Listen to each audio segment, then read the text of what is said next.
오늘은 마태복음 6장 10절 말씀을 중심으로 뜻이 하늘에서 이루어진 것 같이 땅에서도 이루어지이다 라는 제목으로 은혜를 나누고자 합니다. 우리가 지난 시간 이제 주님께서 가르쳐 주신 기도 내용 중에 하나님을 위한 기도 세 가지 내용 중에 두 가지 부분들을 우리가 차례차례 살펴봤습니다. 그래서 하나님의 나라가 임하시옵소서 이렇게 기도할 때 하나님의 나라를 한마디로 이렇게 표현한다라고 하는 그 내용은 바로 하나님의 주권적, 하나님의 주권으로 통치하는 곳, 이것이 바로 하나님의 나라 이렇게 우리가 살펴봤습니다. 그래서 하나님의 통치가 이루어지는 그곳이 바로 하나님의 나라다. 이 내용은 개인적으로, 교회적으로, 그리고 또 이제는 영원토록 하나님과 살 수 있는 주님이 다시 오실 그곳 하나님의 나라, 장소적인 의미도 포함이 되지만 이미 하나님의 나라가 임하였다 하는 그 내용을 우리가 살펴봤습니다. 자, 그런데 오늘 이 하나님의 나라와 그리고 하나님의 뜻 이 앞에 우리가 계속 살펴봤지만 주님께서 가르쳐 주신 기도의 구조를 우리가 먼저 살펴보았습니다. 그래서 첫 번째는 뭡니까? 너희는 이렇게 기도하라 해놓고 첫 번째 하늘에 계신 우리 아버지여, 이것은 부름이다 그 말이죠. 우리가 기도해야 할 대상이 누군가 하는 내용들을 살펴봤어요. 그래서 하늘에 계신 우리 아버지, 이게 부름이고, 두 번째 이제 간구 내용이 크게 두 가지로 기록이 되고 있습니다. 하나는 하나님을 향한 간구, 또 인간을 위한 간구, 사람을 위한 간구, 이렇게 표현을 하고 있는데 각각 세 개의 간구 내용이 포함되어 있다. 그래서 이름이 거룩히 여김을 받으시오며 나라가 임하시옵시며 뜻이 하늘에서 이루어진 것 같이 하면서 이름, 나라, 뜻, 이 세 가지 내용은 하나님을 향한 기도의 세 가지 내용이다 살펴봤습니다. 두 번째, 사람을 위한 간구 내용은 먼저 꼭 사람들에게 이 땅 살아가는데 필요한 세 가지 내용을 이렇게 구하라 한 내용 중에 첫 번째가 양식 문제, 그리고 두 번째는 죄 사함 문제, 그리고 세 번째는 시험과 악에 관련된 문제, 이 세 가지 내용을 바로 기도해라. 그래서 부름, 간구, 그리고 마지막 반드시 따라가야 할 내용이 뭐냐? 성령이다. 그래서 이 세 가지의 구조 내용을 우리가 살펴봤습니다. 자, 그런데 먼저 하나님을 향한 기도에 계속해서 반복되는 원어의 내용은 이름이 거룩히 여김을, 이 내용이 아니라 당신의 이름, 당신의 나라, 당신의 뜻, 그렇게 해서 당신 이 세 가지 내용이 이제 우리나라 정서상 좀 하나님을 향해서 당신, 이게 옳지 않기 때문에 빼어졌을 뿐이지, 바로 세 가지 내용은 하나님을 향한 기도가 되어지고, 두 번째 이제 양식 역시 마찬가지로 우리에게 필요한 양식이고, 또 우리 죄를 사하여 주시옵소서, 그리고 우리에게 시험과 악에서 벗어나게 해주세요 하는 우리 세 가지의 그런 어떤 인칭이 표현되어져 있다라는 것을 이제 살펴봤어요. 자, 그렇다면 조금 더 이제 생각해 볼 내용은 하나님을 향한 이런 세 가지 간구 내용을 히브리 문장 구조, 다른 말로 키아즘 구조 내지는 인클루저 기조, 또 하나는 대칭 병행 구조 이렇게 표현하는데 나라가 핵심이고 그 나라를 에워싸고 있는 것이 뭐야? 바로 하나님의 이름이 에워싸고 있고 또 하나님의 뜻이 에워싸고 있다라는 것을 보게 돼요. 그래서 사실은 세 가지이지만 하나의 개념이다 이렇게 볼 수가 있어요. 그래서 하나님의 뜻을 거역하는, 이제 하나님의 뜻을 거역하는 모든 것이 제거된 나라, 그 나라가 임할 때 하나님의 이름이 거룩히 여김을 받을 수가 있는 거고, 또 동시에 하나님의 나라가 임했다는 것은 하나님의 뜻이 그대로 통치되어지는, 하나님의 뜻대로 통치되는, 하나님의 뜻으로 지배되어지는 그런 때가 하나님의 나라가 임하는 때다. 그래서 결국 하나님의 뜻을 거역하는 모든 세력이 제거되어서 온전히 하나님의 뜻이 완전히 지배되게 해주세요 라고 기도하는 내용이 뭐예요? 바로 뜻이 하늘에서 이루어진 것 같이 땅에서도 이루어지이다 하는 기도입니다. 따라서 하나님의 이름, 그리고 하나님의 나라, 하나님의 뜻, 이 세 개는 불가분한 그런 어떤 관계에서 서로 연결이 되어지고 있어요.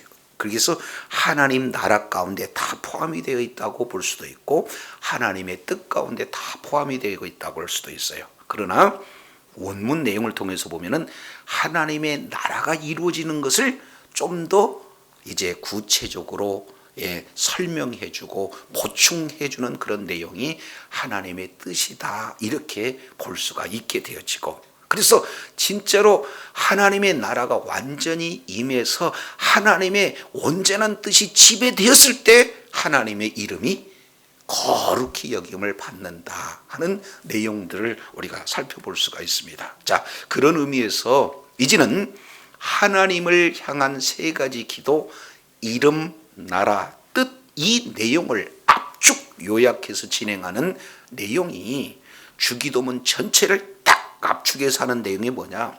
마태복음 6장 33절, 너희는 그 나라와 그의 의를 구하라 이렇게 말씀하고 있어요. 그러니까 하나님의 나라 그리고 하나님의 의가 이제 이루어지게 되면 자동적으로 우리 인간에게 필요한 세 가지 내용, 이제 양식 문제, 죄사 문제, 시험과 악의 문제, 이런 내용들을 우리 하나님께서 뭐 하신다는 거예요? 다 이루어 주신다는 거예요. 그래서 오늘 이 하늘에 하나님의 뜻이 이제 하늘에서 이루어진 것처럼 땅에서도 이루어지이다, 이 내용이 아주 중요한 그런 내용을 이렇게 말씀을 하고 있다, 우리가 이렇게 볼 수 있어요. 자, 그렇다면 이제 여기서 우리가 생각해 볼 수 있는 내용, 크게 세 가지 내용을 찾아볼 수가 있습니다. 첫 번째 내용을 통해서 보면은 하늘과 땅의 개념이 무엇인가, 그리고 두 번째 하나님의 뜻이 도대체 어떤 것을 의미하는가, 그리고 세 번째 하나님의 뜻이 하늘에서 이루어졌다는 것이 어떻게 땅에서도 이루어지게 해달라고 기도하는 그 의미가 무엇인가, 이 내용들을 우리가 바로 알고 바로 하나님의 원하시는 그런 의도대로 기도하기를 우리 주님께서 원하시는 거예요. 자, 그렇다면 먼저 하나님의 뜻이 무엇인가, 이 내용을 알기 위해서 유대인들이 가지고 있는 세계관, 이 내용들을 먼저 살펴볼 필요가 있어요. 그래야 하나님의 뜻을 조금 더 선명하게 알 수 있는 그런 계기가 되어져요. 자, 여기서 나타나는 하늘이 나타나고 또 뭐가 있어요? 땅이 나타나요. 그러면 유대인들의 사고 속에서 하늘 그러면은 그 하늘이 의미하는 바는 뭡니까? 바로 하나님께서 계시는 곳을 하늘이다 이렇게 표현해요.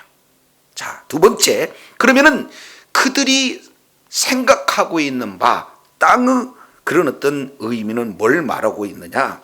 바로 하나님께서 하나님의 대리자로 세운 사람이 있는 곳. 자, 이렇게 이해하려고 보면은 먼저 창조의 그런 목적을 우리가 바로 알게 되었을 때 하나님의 뜻을 우리가 온전히 분별할 수가 있는 것을 보게 돼요. 자, 왜냐하면 하나님께서는 하나님 형상과 하나님의 모양대로 사람을 지으셨어요. 이것은 창세기 1장 26절 내용을 보면은 천상 회의 가운데 크게 두 가지가 이루어지죠. 하나는 우리가 우리의 형상을 따라 우리 모양대로 뭘 만들자? 그렇습니다. 사람을 만들자. 두 번째, 그 만든 사람을 통해서 다스리게 하자 하는 두 가지 내용이 결정되어지잖아요. 그래서 이 다스림의 주체를 누구로 삼으신가? 하나님의 형상과 하나님의 모양대로 지음받은 사람이 통치한다는 거예요. 따라서 하나님께서는 하늘나라에 계시고, 그리고 그 하나님의 대리자인 사람을 통해서 온 우주 만물을 이제 다스리게 하는 그 계획이 하나님께 의해서 이루어지게 되어지는 거예요. 자, 그런데 문제는 그 하나님의 대리자로서 하나님의 이제 지으신 창조의 모든 피조물을 이제 다스리고 통치하는데, 결국에는 창세기 3장 내용을 보니까 이제는 누구에 의해서 이제 대리자가 되어버리냐? 하나님을 배반하고 사탄의 대리자가 되어지는 그런 자가 바로 범죄한 인간들의 모습이 되어져요. 그래서 인류의 죄가 들어옴으로 말미암아 하나님의 대리자로서 온 우주 만물을 다스리고 통치할 수 있는 하나님의 대리자가 이제는 죄를 범함으로 말미암아 하나님을 대적해서 어떻게 해요?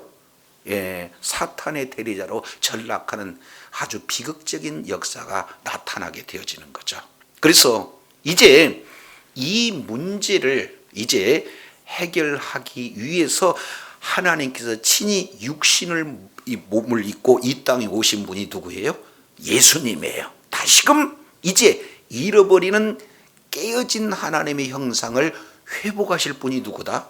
예수 그리스도를 통해서 하나님의 형상을 회복하고 회복된 하나님의 자녀들이 다시금 이제 하나님의 이제 통치의 대리자로서 이제 왕 같은 그런 통치를 할 수 있도록 계획하신 원대한 뜻이 바로 하나님의 계획 가운데 있다라는 사실을 우리가 이제 살펴볼 수가 있습니다. 자, 그렇다면 이제 이 하나님의 나라와 하나님의 뜻이 어떻게 연결되어지는가 하는 이 부분을 마태복음 7장 21절, 우리가 아주 중요한 그런 의미를 가지고 있는 내용을 우리가 잘 알고 있습니다.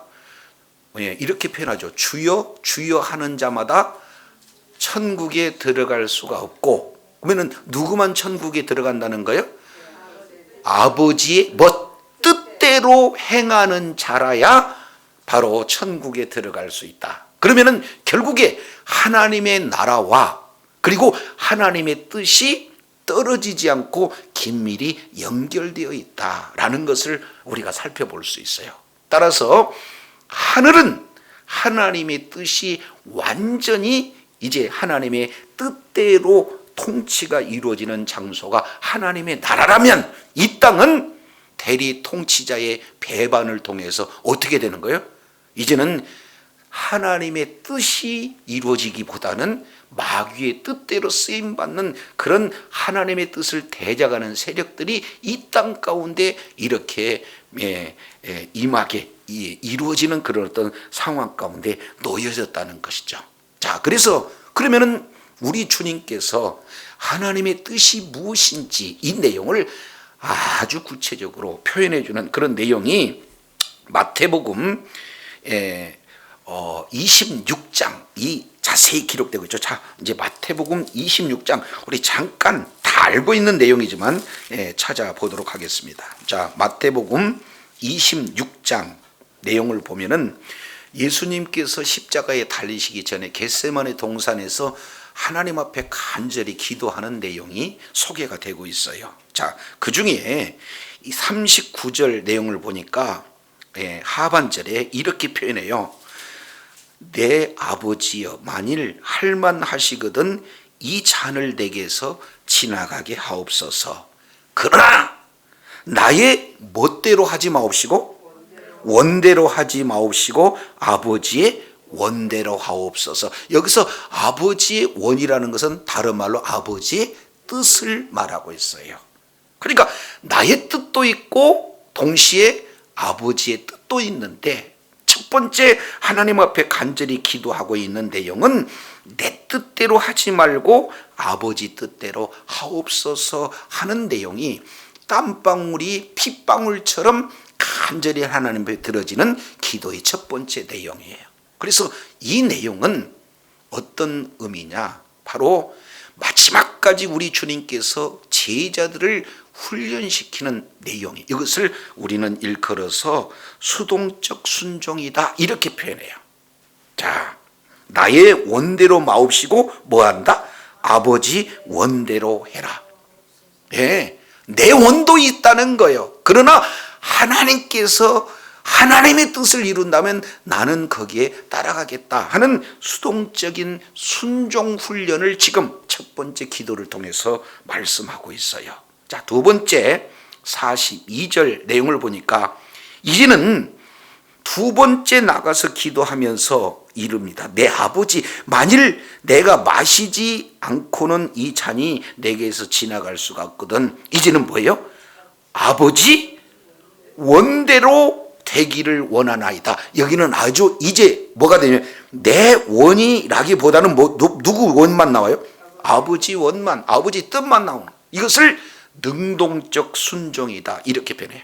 이제는 처음에는 수동적 기도를 했다면 두 번째는 능동적 기도를 진행하고 있어요. 이것이 제자 훈련의 두 번째 내용이거든요. 세 번째 내용을 보면 44절, 또 그들에게 두시고 나가 세 번째 동일한 말씀으로 기도하셨다. 그래서 유대인들의 사고는 이 삼각구조에 3이라는 것은 완전이거든요. 그러니까 같은 것을 세 번 했다는 것은 완전한 순종의 그런 어떤 기도다 이렇게 표현할 수 있어요. 그래서 수동적인 기도에서 능동적인 기도로, 그리고 능동적인 기도에서 완전한 순종으로 아버지 뜻이 이루어지기를 원합니다 하는 내용을 하나님 앞에 올려드리는 기도는 바로 하나님의 뜻을 이루기 위한 기도예요. 동시에 제자들을 완전히 하나님의 뜻에 순종하라는 그런 교훈적 의미가 이 속에 담겨져 있어요. 자, 그렇다면 하나님은 이제 이 기도를 받으시고 이제는 십자가에서 가상칠언 이후에 우리 주님께서 뭐 하십니까? 운명하시잖아요. 그러면은 지금 하나님의 뜻이 이루어진다 하는 이 내용은 결국 그것은 뭘 말씀하고 있습니까? 십자가의 죽으심이에요.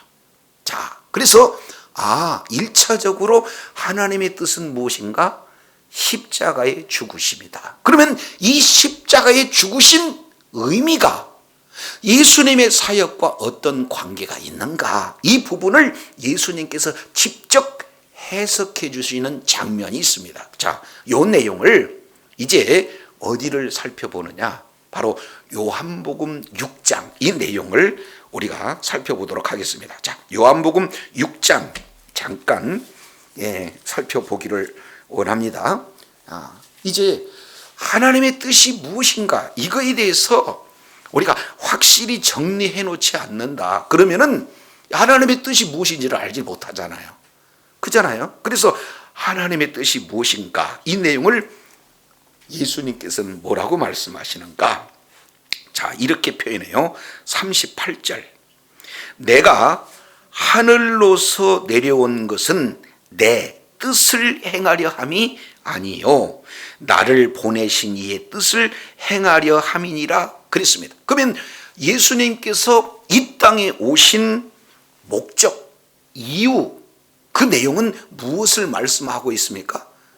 아버지 뜻을 행하기 위해서 친히 이 땅에 육신의 몸을 입고 온 목적이 다른 게 아니라 아버지의 뜻을 행하기 위해서 왔다, 이렇게 말씀하고 있어요. 그러면 여기서 의문이 생기잖아요. 아버지 뜻이 무엇인가? 뒤에 봤더니 나를 보내신 이의 뜻, 다른 말로 아버지의 뜻, 하나님의 뜻은 내게 주신 자 중에서 내가 하나도 잃어버리지 아니하고, 그래요, 마지막 날 다시 뭐 하는 것이다? 살리는 것이다 라고 이렇게 말씀하고 있어요. 그러니까 아버지의 뜻은 어디에 있다? 살리는 것에 있다. 어느 때? 마지막 날. 여기서 마지막 날이라고 하는 것은 예수님의 초림부터 예수님의 재림까지 이 내용을 의미하고 있습니다. 자, 그런데 40절 이걸 아예 구체적으로 결론 짓습니다. 내 아버지의 뜻은 1번 아들을 보고, 2번 믿는 자마다, 3번 영생을 얻는 이것, 그랬습니다. 그러면 한마디로 본다면은 아버지의 뜻은 뭐냐? 영생이다. 근데 그 영생은 어떻게 이렇게 얻어지는가?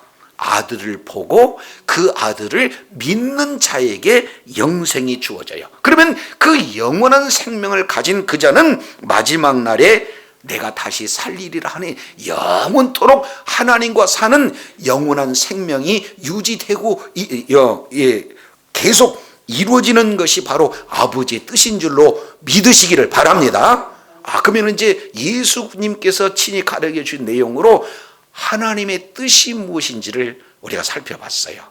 자, 예수님은 이 땅에 뭐 하러 오셨느냐?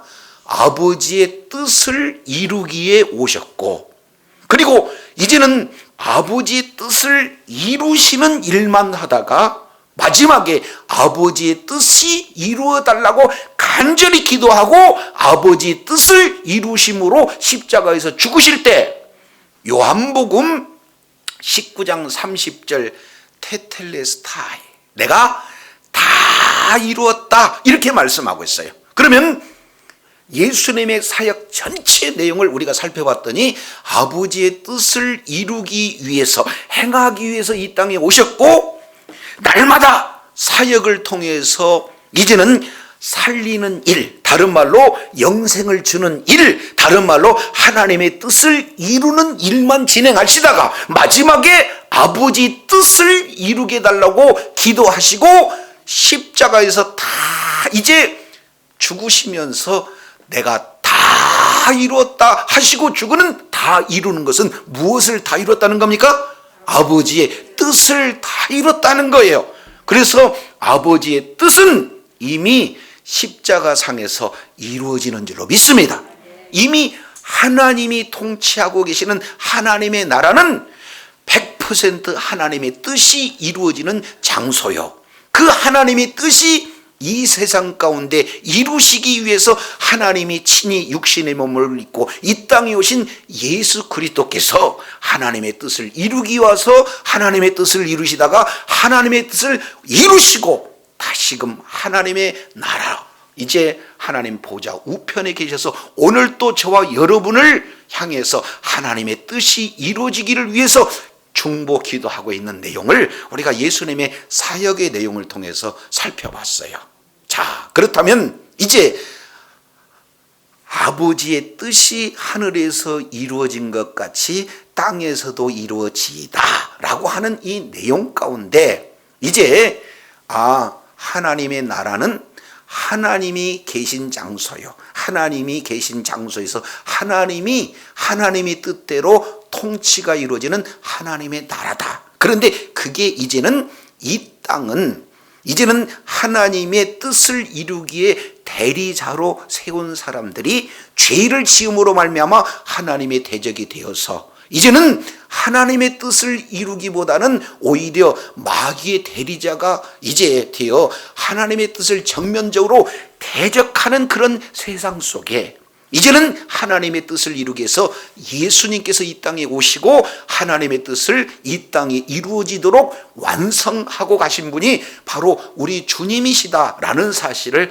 이렇게 우리가 살펴봤다 그 말이죠. 그러면 예수 그리스도의 십자가와 부활을 통해서 이제 복음이 증거되는 곳곳마다 예수 그리스도를 믿는 믿음을 가지게 되어지면 어떻게 되어집니까? 이제는 아버지의 뜻이 점점 이루어지고 하나님의 나라가 점점 확장이 될 때 하나님의 뜻이 이루어지는 놀라운 은혜가 이루어지게 되는 줄로 믿습니다. 자, 그러면은 하나님의 뜻을 우리가 본질적인 측면에서 살리는 것, 다른 말로 예수님을 보고 믿는 자는 영생을 가졌기 때문에 이제는 그 자가 이미 살아있는 자요, 또 우리 주님이 오셨을 때 영원토록 주님과 함께 사는 그런 영생의 소유자가 되어진다라는 사실을 이제 우리가 살펴봤습니다. 자, 그러면 예수님께서 이뤄놓으신 이 내용을 이제 하나님의 뜻이 이 땅에 이루어진 거예요. 자, 근데 이루어지는 그 내용을 우리는 어떻게 이뤄놓은 그 복음을 통해서 하나님의 뜻이 어떻게 이루어져야 되는 건가 하는 이 부분들을 우리가 이제 구약성경, 신약성경 이 내용을 통해서 한 사람 예를 통해서 우리가 살펴보도록 하겠습니다. 자, 첫 번째 사도행전 13장. 사도행전 13장 22절 이 내용을 통해서 보면은 하나님께서 마음에 합한 자, 이 누구를 꼽을 수 있느냐? 다윗 왕을 꼽아요.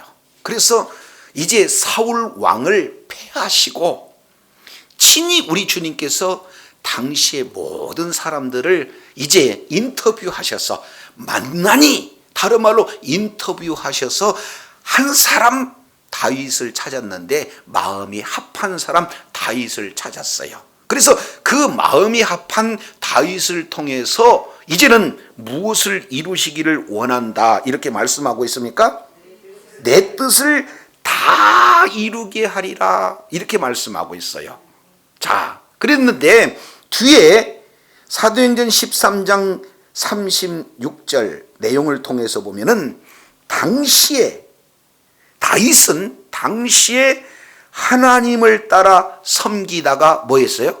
잠들었다. 그러면 다윗의 모든 삶의 이 내용을 딱 하나 뭘 전했다는 거예요? 아버지의 뜻을 이루는데 모든 세계가 거기에 다 이루어졌다는 거죠. 하나님께서 하나님의 뜻을 이루기 위해서 다윗을 택했고, 다윗은 이제는 하나님께 택함 받은 자로서 하나님의 뜻을 이루다가 이제 잠든 내용이니까 일평생 다윗은 뭐에 관심이 있다?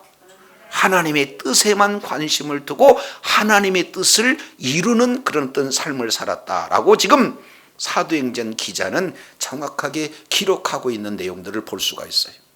자, 그러면은 우리는 이 하나님의 뜻을 이루며 산다. 이건 참 이제 은혜가 되는 내용이에요. 우리가 잘 알겠지만 다윗은 8번째 아들이었잖아요.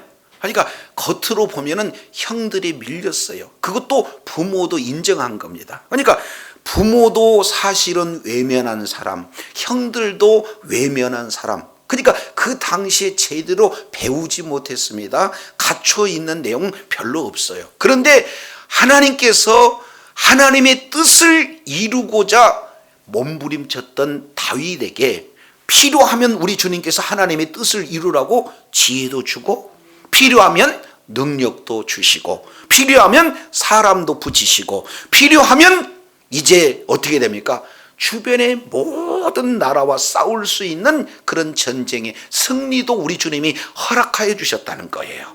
자, 그러면 이런 관점에 예수님의 그런 어떤 삶을 그대로 본받기 위해서 몸부림쳤던 자가 누구냐? 사도 바울이에요. 그래서 고린도전서 11장 1절 내용을 보면은 너희가 나를 본받는 것 같이, 예수님을 본받는 것 같이 나를 본받으라 이렇게 표현했어요. 그러니까 사도 바울은 어떻게든지 예수님을 닮아가고자 하는 그런 삶을 살았던 자가 다윗이에요. 그래서 구약에서 하나님의 뜻을 이루는 다윗을 말씀했다면 신약에서는 이제는 예수님을 가장 잘 닮은 사도 바울을 우리가 이제 살펴보게 되면은, 사도 바울은요, 사도행전 9장 다메섹 도상에서 우리 주님께 직접 이제 빛 가운데서 음성 가운데 나타나셔서 부활의 주님을 만나고, 거기에서 이제는 아나니아를 통해서 하나님의 말씀을 직접 듣게 됩니다. 그 내용은 어떤 부분인가요?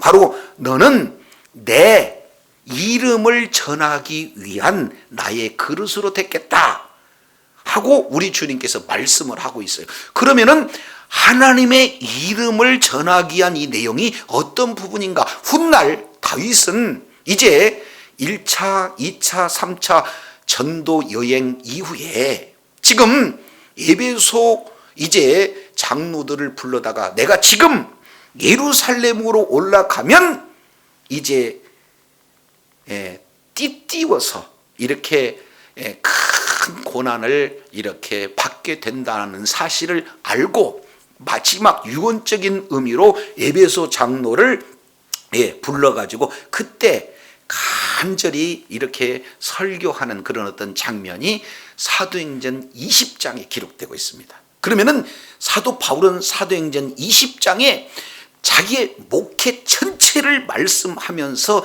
나의 사명, 곧 주께서 내게 주신 그 사명을 이루기에는 내 생명도 조금도 이제 아까울 것으로 여기지 않겠다 하는 그런 내용을 말씀하고 있잖아요. 이 내용 한번 찾아보겠습니다. 사도행전 20장 내용을 보면은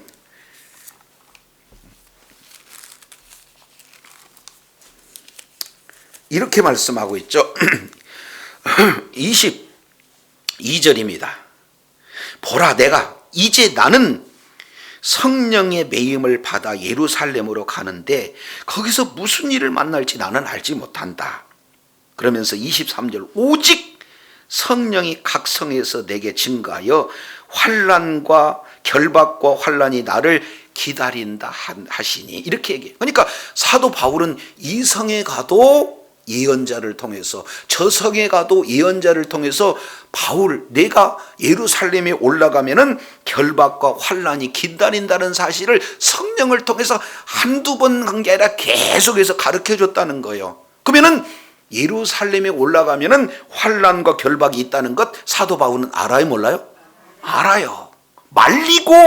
말리는 사람들이 많이 있어요. 그럼에도 불구하고 사도 바울의 결단은 어떤 내용인가? 24절 보겠습니다. 나의 달려갈 길, 그리고 주께 받은 사명, 내가 달려가야 할 길이 있다는 거예요. 주님께서 나에게 직접 주신 사명이 있다는 거예요. 그것은 뭐냐? 하나님의 은혜의 복음을 증거하는 일인데, 그런 은혜의 복음을 증거하는 일을 마칠 때까지 나의 생명을 조금도 귀할 것으로 여기지 아니하였다. 지금 사도 바울은 이 말씀을 고백하고 있는 거예요. 자, 그러면은 그 내용이 무엇인가? 자, 25절 보니까 보라, 내가 너희 중에 왕래하며 뭐를 전파했어요? 그렇습니다. 사도 바울은 은혜의 복음을 전파하는 그 일은 곧 하나님의 나라를 전파하는 것이요. 26절, 그러므로 오늘 내가 너희에게 증거하노니 모든 사람의 피에 대해서 내게 깨끗한다. 왜냐하면 하나님의 나라를 전하는데 나는 이제 깨끗하다는 거죠. 자, 그러면서 이는 내가 꺼리끼지 않고 무엇을 전하는데 너희들에게 전하였다, 이렇게 표현합니까? 그렇습니다. 그러니까 하나님의 뜻을 전하는 것은 곧 하나님의 나라를 전하는 것이요, 다른 말로 복음을 전하는 것이 바로 하나님의 뜻이다라는 사실을 사도 바울은 정확하게 뭐 하고 있어요? 인식하고 있다, 그 말이죠. 그러니까 하나님의 뜻을 이루는데 앞에 고난이 있다 할지라도 그건 개의치 않고 어떻게든지 하나님의 뜻이 이루어지는 일이라면 내가 내 생명도 조금도 이렇게 귀할 것으로 여기지 않는다 하는 이 마음은 바로 십자가 바로 직전에 겟세마네 동산에 내 뜻이 이루어지기보다는 아버지의 뜻이 이루어지기를 위한 예수님의 마음이나, 그리고 예수님을 본받고자 일평생 이제 하나님의 뜻을 이루고자 했던 바로 사도 바울의 마음이나 사실은 어떻게 해요? 같은 내용이다라는 것을 성경은 정확하게 이렇게 표현을 하고 있어요. 자, 그러면은 예수님은 하나님의 뜻이 뭐냐? 예수님을 보고 믿는 자마다 영생을 얻는 것이 하나님의 뜻이다. 그리고 사도 바울은 바로 그 예수님께서 이루어놓으신 복음, 이 복음을 증거함으로 말미암아 하나님의 나라가 이루어지는 그 일을 하는 것은 내가 지금까지 하나님의 나라를 너희들에게 다 전했는데 누구에게도 꺼리낌이 없다라고 확언할 그런 어떤 내용이 바로 사도 바울이 표현한 하나님의 나라, 바로 그것이 하나님의 뜻이다. 복음을 증거하는 것이 하나님의 뭐다? 뜻이다 라는 사실을 정확하게 이렇게 규정하고 있어요. 자, 그러면 이제 우리가 살펴봤습니다.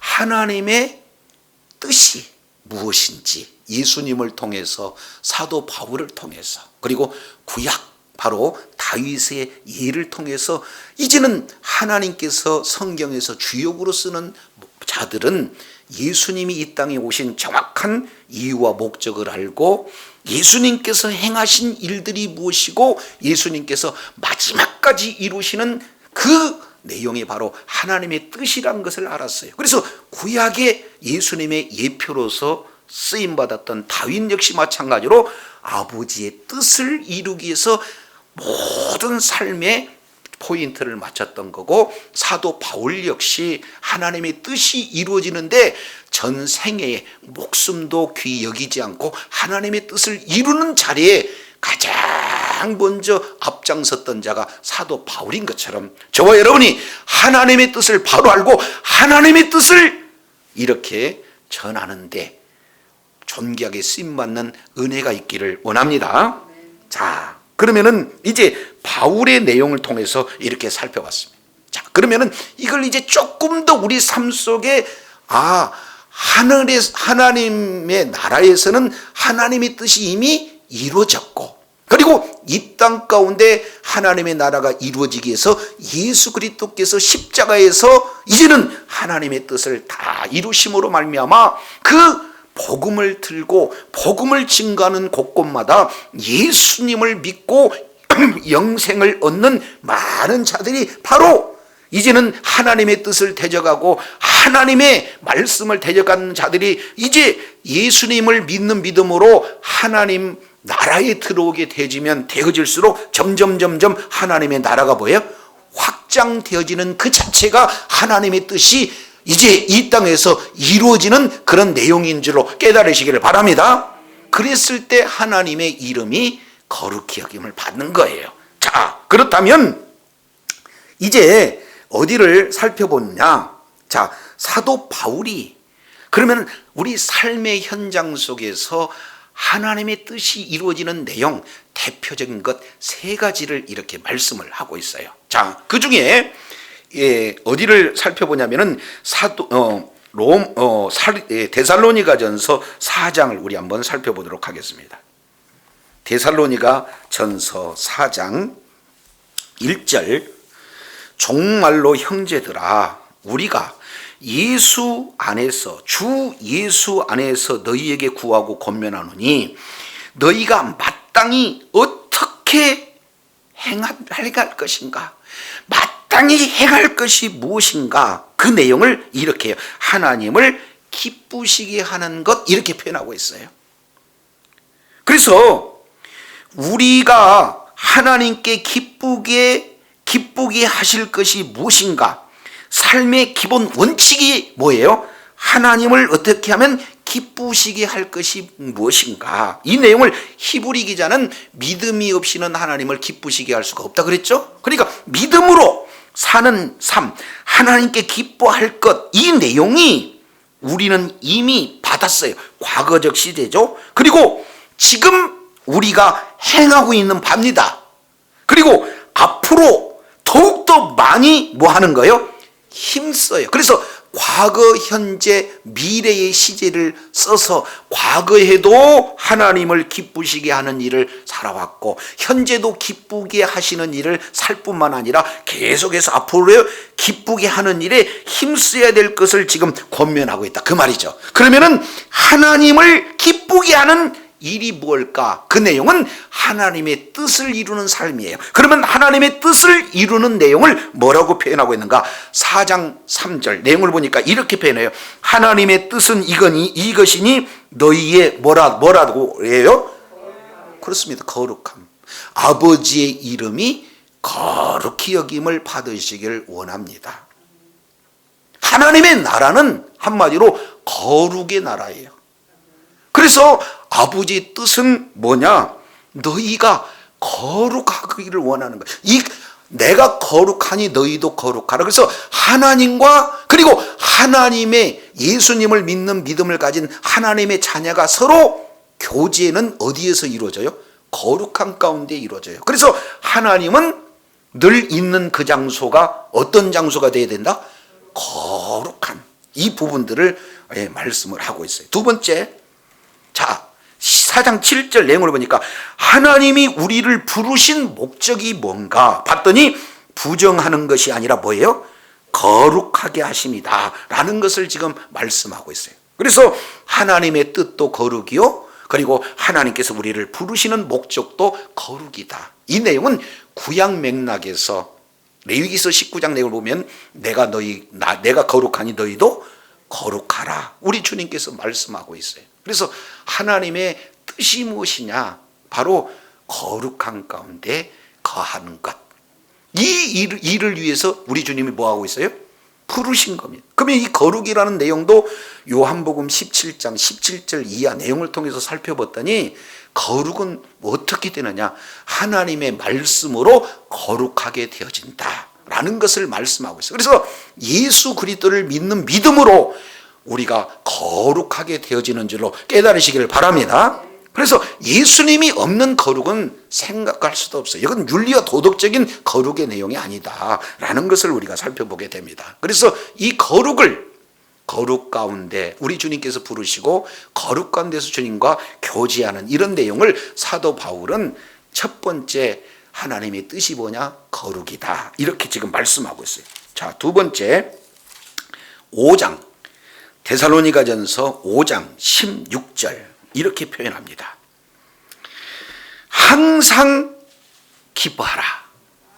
그리고 두 번째 쉬지 말고 기도하라. 세 번째 범사에 감사하라. 이는 그리스도 예수 안에서 너희를 향하신 뭐다? 그러니까 하나님의 뜻은요 항상 기뻐하고 쉬지 말고 기도하고 범사에 감사하는 거예요. 이게 두 번째 사도 바울이 이제는 이 부분들을 삶의 현장 속에 하나님의 뜻이 무엇인지를 지금 보여주고 있다. 이걸 보게 되어져요. 그러면 이걸 이제 원문 내용으로 조금 살펴보면은 기뻐하다라고 하는 이 내용은 기쁨을 회복하는 이런 내용인데 이 기쁨 자체는 뭐하고 연결이 되느냐? 생명과 연관이 되어져요. 우리가 잘 알겠지만 에덴 동산을 뭐라고 표현해? 기쁨의 울타리 이렇게 표현하고 있어요. 이미 죄악이 들어오기 전 에덴 동산은 이 하나님과 동행하며 하나님의 생명으로 하나님의 기쁨으로 함께했던 그 장소거든요. 그렇기 때문에 항상 기뻐하라 하는 이 내용은 이 뭡니까? 기쁨을 회복하라. 온전한 기쁨은 세상에서 주는 기쁨도 있지만 우리 주님이 저와 여러분에게 주시고자 하는 것은 이 세상에서 이과 비교할 수 없는 그 기쁨은 예수 그리스도 안의 기쁨인 줄로 믿습니다. 그래서 예수 그리스도 안의 기쁨은 곧 하나님 나라예요. 생명이다 그 말이죠. 두 번째 쉬지 말고 기도하라. 이 내용은 이제는 그리스도 예수 안에서 하나님과의 관계를 말씀하고 있어요. 하늘에 계신 우리 아버지라고 하는 내용은 하나님과 우리의 관계가 어떤 관계입니까? 하나님과 우리는 자녀와 부부, 아버지와 아들과의 관계예요. 그러니까 아들과의 관계에서 나타나는 첫 번째 내용은 뭡니까?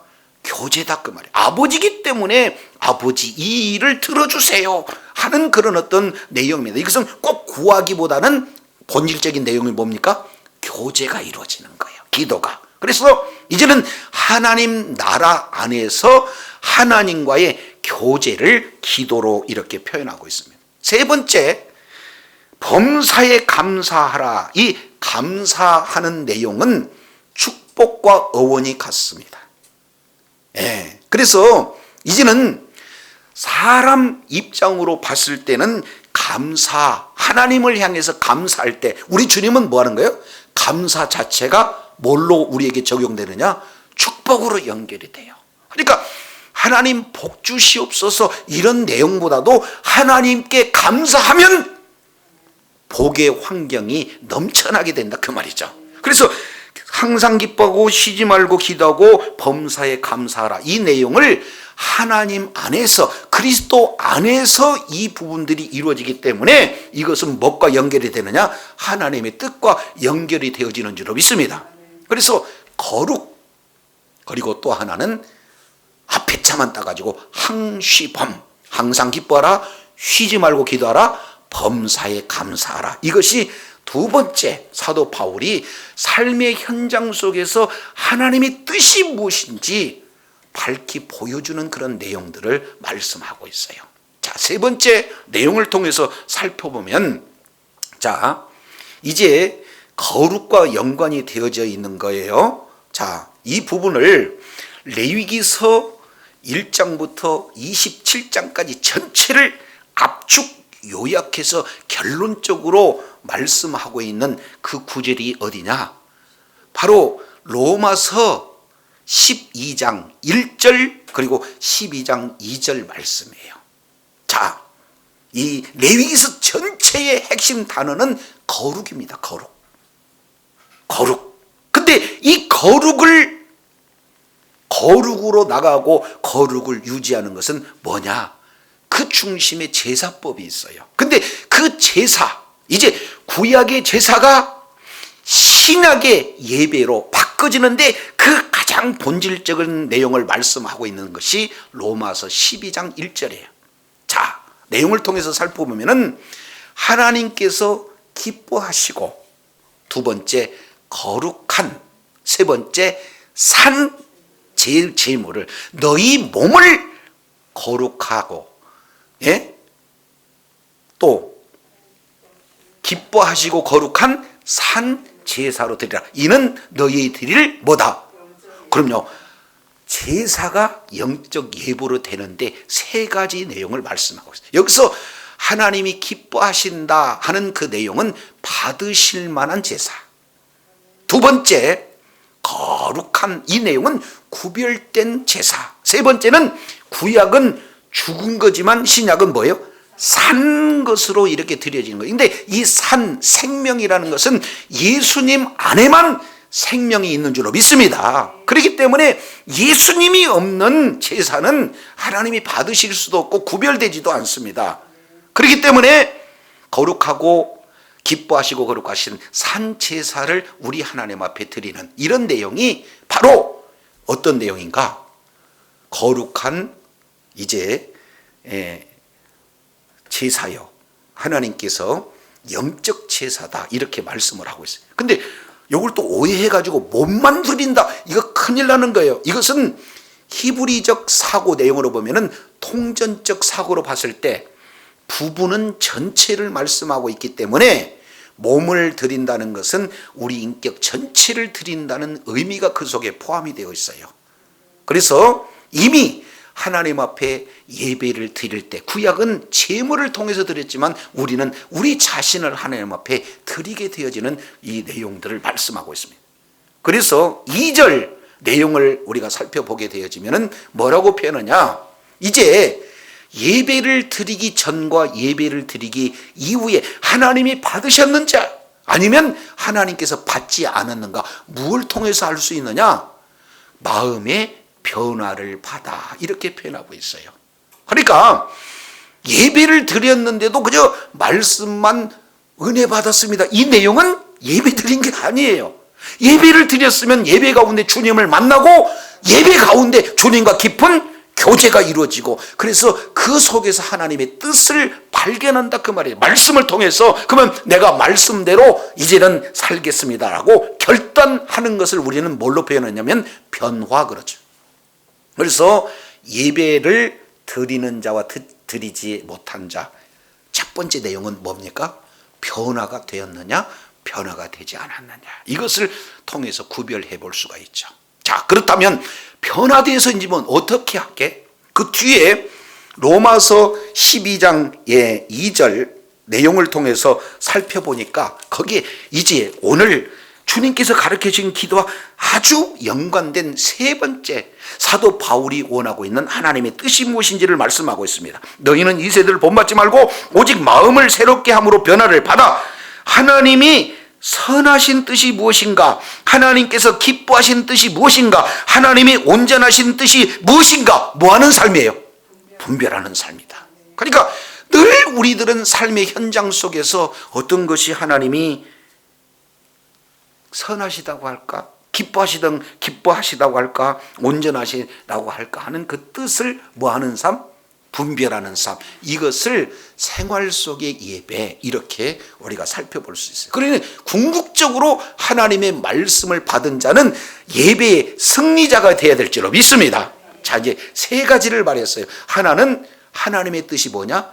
거룩이다. 그리고 두 번째는 항상 기뻐하라, 쉬지 말고 기도하라. 그 다음에 범사에 감사. 세 번째는 뭡니까? 하나님의 뜻, 하나님의 선하시고 온전하시고 기뻐하시는 그 뜻, 이 삶, 예배의 삶, 이 내용. 그래서 하나님 예수 그리스도를 믿는 믿음으로 말미암아 하나님 나라에서 하나님과 예배를 통해서 어떻게 해요? 나의 삶을 영적 예배로 드리는 삶, 이 내용이 바로 하나님의 뜻이다라는 사실을 우리가 살펴보게 되어져요. 이 내용은 결국 예수님이 이제 이 땅에 하나님의 뜻을 이루시고, 그리고 이 하나님의 뜻을 이루시면서 마지막 하나님의 뜻을 십자가에서 완성됐고, 이 사실을 사도 바울은 어떻게든지 목숨과도 움켜잡고 하나님의 뜻을 이루기에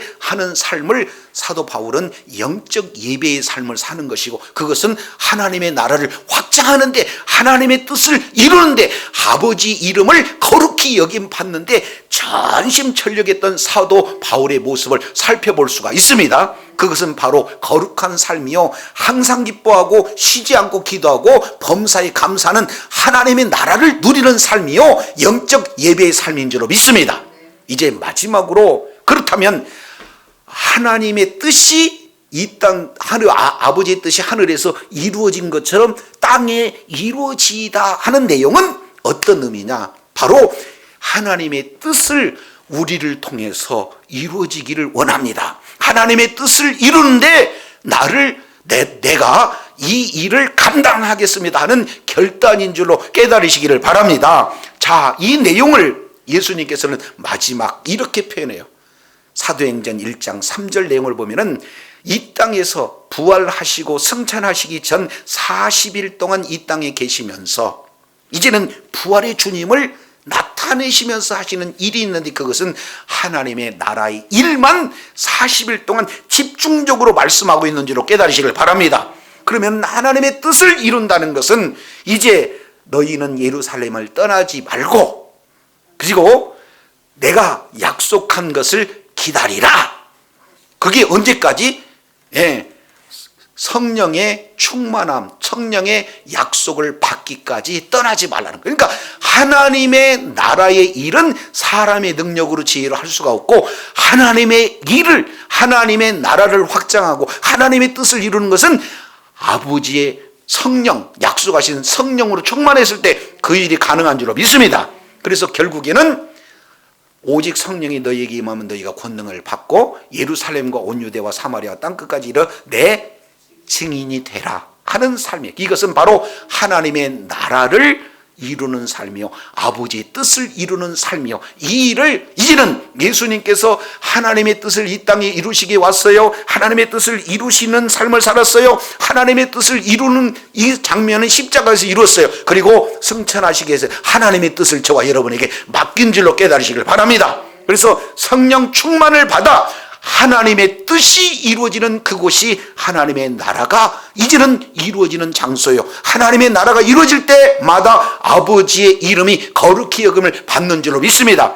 주님 오시는 그날까지 그의 나라와 그 의를 구할 때 이 모든 것을 더해 주신다. 그러면 그 이후에 나타나는 양식 문제, 죄사함 문제, 그리고 시험과 학의 문제는 우리 하나님께서 책임지신다는 거예요. 끝까지 하나님을 향한 기도를 통해서 하나님의 마음을 흡족해 드리고 하나님의 뜻을 이룸으로 말미암아 하나님 앞에 존귀하심 받는 주의 사랑하는 자녀들 다 되시기를 예수 이름으로 축원합니다. 기도하겠습니다. 거룩하시고 자비로우신 하나님 감사합니다. 하나님의 뜻이 무엇인지 내용을 살펴봤더니 하나님의 뜻과 하나님의 나라는 불가불 연결되어지는 내용이고 하나님의 뜻이 이루어지는 이제 통치하는 하나님의 나라 가운데 하나님의 이름이 거룩히 여김을 받는다는 사실을 오늘 또 말씀을 통해서 일깨워 주신 것 감사합니다.